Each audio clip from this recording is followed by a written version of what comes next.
ছানি অপারেশন করার মানে হচ্ছে ছানি অপারেশন করে চোখের ভিতরে যে প্রাকৃতিক লেন্স আছে সেটিকে রিপ্লেস করে আরেকটি লেন্স লাগিয়ে দেব কৃত্রিম। হ্যাঁ, এখানেই হলো প্রশ্ন, কেমন লেন্স লাগাবো, কোন দেশের লেন্স লাগাবো। যেমন আমরা খুব কমন কোশ্চেনের মুখে পড়ি, ইন্ডিয়ান লেন্স না আমেরিকান লেন্স।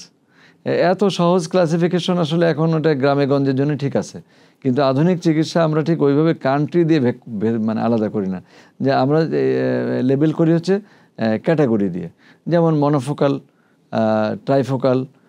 ট্রাইফোকাল টোরিক, এটা আসলে এগুলো সব অতি উন্নত মানের লেন্স। তাছাড়া লেন্সের অপটিক্যাল কোয়ালিটির উপরে বেস করেও লেন্স অনেকগুলো লেভেলে ভাগ করা থাকে।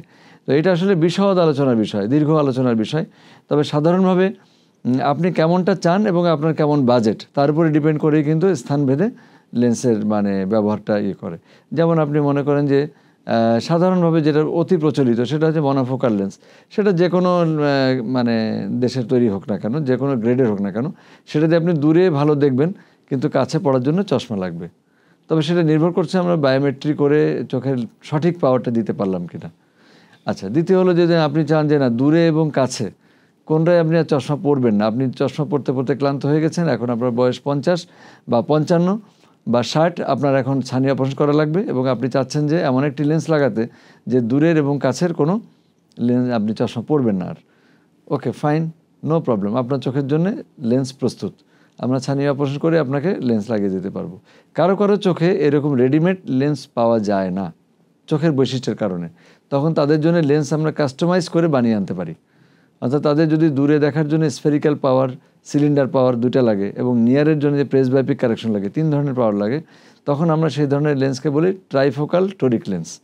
এই ট্রাইফোকাল টোরিক লেন্সের রেডিমেড থাকে না, এটা আমাদের অর্ডার করতে হয়।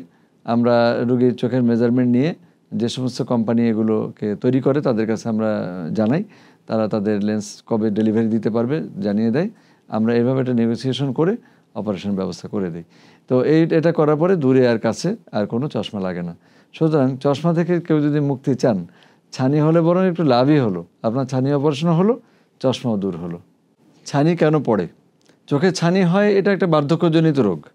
সাধারণভাবে 90% মানুষের হচ্ছে বার্ধক্যের কারণে চোখে ছানি হয়।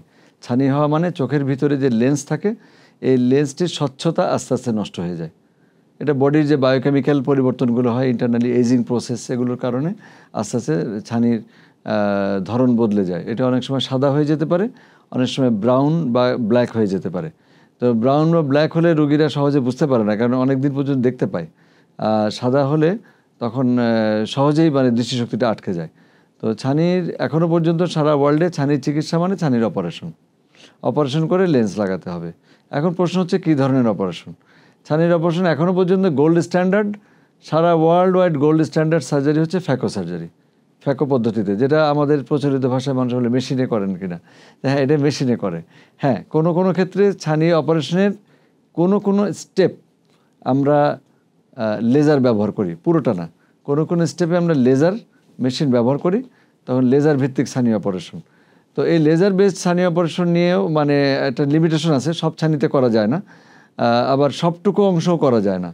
তো তারপরেও কোনো ক্ষেত্রে লেজার এখন ব্যবহার হচ্ছে, এখনও পুরোপুরি টাইম টেস্টেড হয়নি এবং কস্ট ইফেক্টিভ হয়নি। আমাদের দেশের অনুপাতে এটা বলতে হবে অনেক ব্যয়বহুল, কিন্তু অতটা মানে যতটা ব্যয় করা হয় ততটা সেখান থেকে আউটকাম পাওয়ার মতো কিছু নেই, খানিকটা শখের বসে করা আর কি। এই হলো অপারেশনের ব্যাপার। আর এখনকার দিনে আমরা ছানি অপারেশন করি, এটাতে অপারেশন নিয়ে অত ভয় পাওয়ার কিছু নেই, কারণ অপারেশন সময় কোনো ইনজেকশন দেওয়ার প্রয়োজন হয় না। অবশ করার জন্য আমরা চোখে ড্রপ দিই, এই ড্রপেই চোখ অবশ হয়ে যায় এবং অপারেশন করার পরে কোনো ব্যান্ডেজ দেওয়ার দরকার হয় না এবং দীর্ঘদিন চোখে পানি না লাগিয়ে থাকতে হবে এরকম কোনো বাধ্যবাধকতাও আসলে এখন আর নেই। অনেকে মনে করে যে 1 মাস চোখে পানি দিতে পারবো না, রান্নাঘরে যেতে পারবো না, মানে ইত্যাদি এগুলো লোকে বলে, ব্যাপারটা তা না। আপনি কাজের ধরনের, আপনি যদি অফিস করেন, সাধারণভাবে যে অফিস ওয়ার্ক যেটা বুঝি, বা আমাদের হোমওয়ার্ক বা আমাদের হোম ম্যানেজমেন্ট, হাউস মেকার, আপনি অপারেশন করার পরে হয়তো ম্যাক্সিমাম 1 দিন বা 2 দিন আপনি হয়তো রেস্ট নিলেন নিজের ইয়েতেই, তাছাড়া আপনি সব কাজই করতে পারবেন। এখনকার দিনে ছানি অপারেশন খুব সহজ একটি বিষয়।